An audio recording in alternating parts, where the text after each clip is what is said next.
up your engine.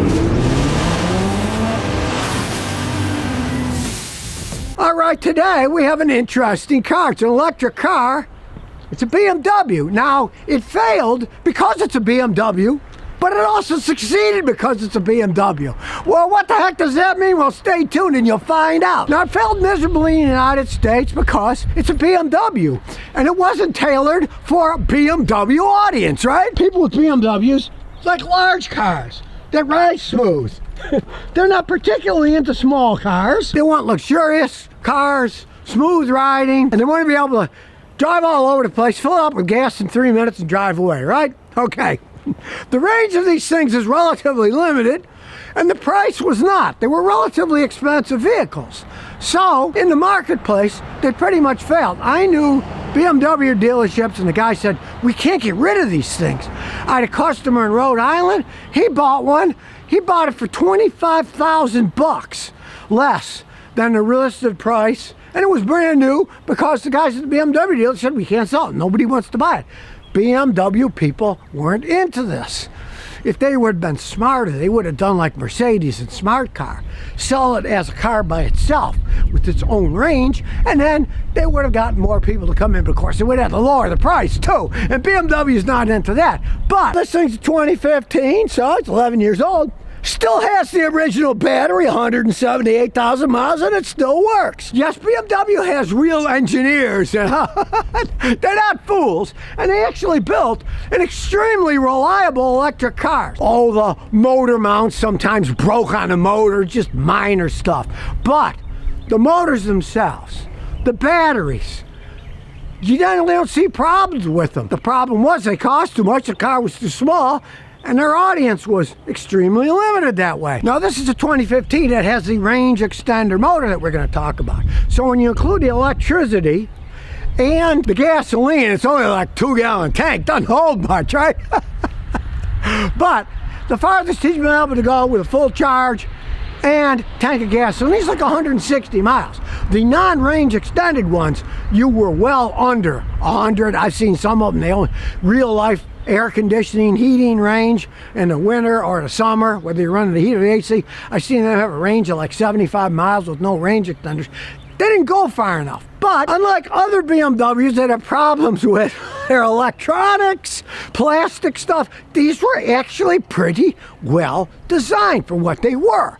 It's just that's not BMW's market. Now, we're going to talk about the range extender on this, because this does have the range extender. And you might wonder, okay, how come it's got a 2-cylinder motorcycle engine in it, but it's only got a little bit of gas tank of a couple gallons? Well, that has to do with EPA and calling it an electric car, because they knew darn well if Americans bought them, and if it had a 10-gallon gas tank in it, guess what? They'd be filling up with gas all the time instead of plugging it in and waiting for the thing to charge. He does have a 240 charger at home, and he says if it's almost done, might take 5 hours. Not bad, because I have charged Teslas that needed a charge, and I got a 240 here, and it took like 12 hours because it's a smaller car, smaller battery, so you don't have the gigantic hassle of charging it up. And he said on the supercharger, if it's almost out, 35-40 minutes, give it a good charge. So it's not as bad as the big gigantic ones. Jack in the back, because that's where the little motor is. It has a 647cc twin cylinder that's also connected to the generator that generates electricity. The motor doesn't run the vehicle. You might think, how can they run this vehicle with a twin 647cc engine? Well, it doesn't. It just runs a generator. So even when you're running the gasoline motor, it runs a generator, charges the battery, runs the electric motor. Hey, it still has the same acceleration. It doesn't lose anything. But here's the most absolutely craziest thing about this car. You can see it's a BMW. BMW makes great motorcycles. That's not a BMW motorcycle engine. The engine's made in Taiwan. You're like, what the heck is going on here? Okay, BMW, they make really good motorcycles, but they make big expensive motorcycles, right? And they didn't want to put one of their big expensive motors. It would have cost more, it would have weighed more, right? So BMW has a little scooter that's got the same engine, 647cc, and they buy them from Taiwan. Not the whole scooter, the motor. They put it together in Germany. But they're using that same engine from that company. Now, I would have thought BMW, with their giant, here we are, the Teutonic Germans, would use their own motorcycle engine in an electric car, but no, they bought them from Taiwan. But the weird thing is, they really don't have any problems. Because, one, you're not using them all the time, and running a generator that can run at the economic speed. They're not racing up real high and torquing down to pull the car when you take off 0 to 60, right? So they don't get all that much strain. Now, some people do have problems with them, but the problem, because it's mainly an electric car with a big battery that runs it most of the time, right? Might take it 80, 90 miles if you're lucky. Charging port's over here. That's not gasoline, people. Don't pour any gasoline in there. Die-hard electric car fans are going to plug it in all the time, right? They hardly ever use the gasoline motor because they keep it all charged up. So the gasoline motor just sits there. Well, you can imagine if the gasoline is a year old, 2 years old, the engine can clog up, gunky gas. You don't run an engine much. It's not going to run to its peak efficiency. Then they say when they do run out of electricity and they run on gasoline, they go, oh, it's kind of stumbling, mumbling. Well, if you did get one of these, my advice is at least once a month, run it real low on electricity. Just let the generator use all the gas in there and then fill it back up again. So these were very interesting cars. And at 170-something thousand miles, this thing still has the original battery. We're gonna get my scan tool and go through the whole system, show how everything works. But they didn't really have problems. The batteries are still going in this one. We'll check to see how much is left with my machine. But now, eventually, of course, everything breaks. I would say you'd be out of your mind in the future if you'd buy one of these when it was 20 or 30 years old, because these things have a bunch of battery packs in them. It isn't just one battery pack. There's a bunch of them. And if you were to replace all of them at a BMW dealer, it'd cost you anywhere between $12,000 and $25,000 to replace them all. Believe you me. And of course, the idea is, well, you can replace one pack or the other. Hey, if you got a car that's 20, 30 years old and it's got a bunch of packs, and you change one out of, say, 8, well, the other ones are worn too, right? So, I mean, in a long-term usage, no, you wouldn't want to be buying one of these in the future when they're really old. Now, they stopped selling them in the United States 2021, and so they're not still all that old yet. But as they age, it would be a stinker if you're ever used to getting BMW parts. Well, they don't like these electric cars at the dealers anyway. They don't stock anything.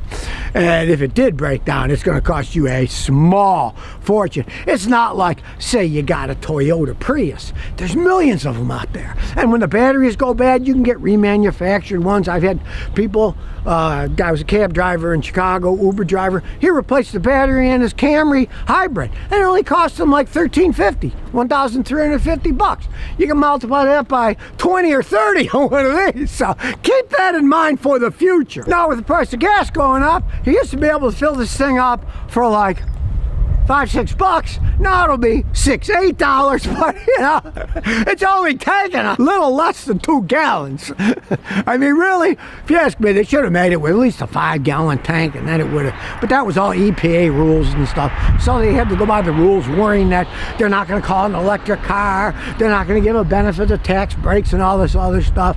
So that is just more government regulation than anything else. Of course, if somebody wanted to modify it, they could do whatever they wanted. They could put a bigger tank on it. The battery costs a small fortune, right? Maybe you're just going to keep filling it up with gasoline when it gets old. But let's take a trip inside and see what's happening with it with my giant scan tool. Here's a little dash, BMW I. Here's my big old scan tool. We'll do diagnostics. Here we go. Read the VIN number. It is an i3 plus Rex. That means that it has gasoline motor in the back. USA 2015. Okay. Now, I checked out an earlier one years ago, and this is much nicer. The other one was all stripped down and beat up looking. I didn't like it. This is much nicer.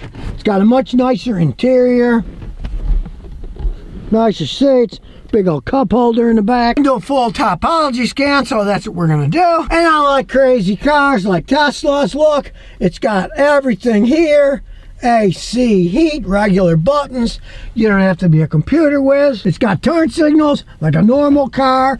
You don't have to look for things. It feels like a regular car, but it's electric. Showing it's a classic BMW. It's got 13 trouble codes. All right. We'll start at the top. You always expect that with BMWs. That trouble code is permanent. Wiper, not initialized. Automatic air circulation, sensor line, short circuit, automatic air, radio control, battery under voltage. Now, battery's been changed. Not the big one, but the little one. This stuff has to be all reset, and it wasn't reset. You can see it was not initialized, so that's just somebody replaced the battery and they didn't reinitialize everything. That's how complex these cars are. So we'll check the next one. And system, instrument cluster, system time storage error. Well, we really don't care. The clock works. We'll erase that too. Right, electronic power steering's got a code. Oh, it's another low voltage thing from the smaller battery being replaced. Dynamic stability control's got codes. Brake pad wear sensor, front axle, replace brake pads. Now, they always tell you things need replacing. The problem with these, it's warning them that the brake pads are thin. I checked they are thin, and he knows he needs to replace the brake pads. It does have 178,000 miles on it. It has a range extender code. We'll see what that code is. Signal timer relative invalid transmitter. Well, let's tell them that something's wrong, but it works perfectly fine. That's the thing. These are very complex things. You're going to get codes for minor things that don't affect the running of the car, and you just don't ignore them. So for now, we'll just erase that code. Camera-based driver assistance system has a code. Let's see what that is. Well, the cameras up here, they're dirty. They need cleaning. That's typical. If you got one of these lane assist or everything, make sure you clean around the lenses all the time. My advice is to keep some Windex lying around in your trunk, any kind of good cleaner, and a good microfiber towel. Clean them every once in a while. So let's look at some of the live data here. You can see over time, driving cycles counted with range extender. The range extender was used 13,082 times so far. So it is used a lot because he uses this to deliver stuff, and it's held up quite well. Check out the electronics further, and it shows that the driven kilometers with range extender, he drove 110,425 with the range extender on. Now, this thing originally started out with about a 22 kilowatt battery. Okay, it's got 19.9 left, so it's still got a reasonable amount of the battery left. When your range starts to degrade, when it really starts to degrade the battery, you're going to go less and less and less mileage. And this one is still in pretty good shape with 178,000 miles. It's held up because look how complex it is. Even the adaptive headlamp.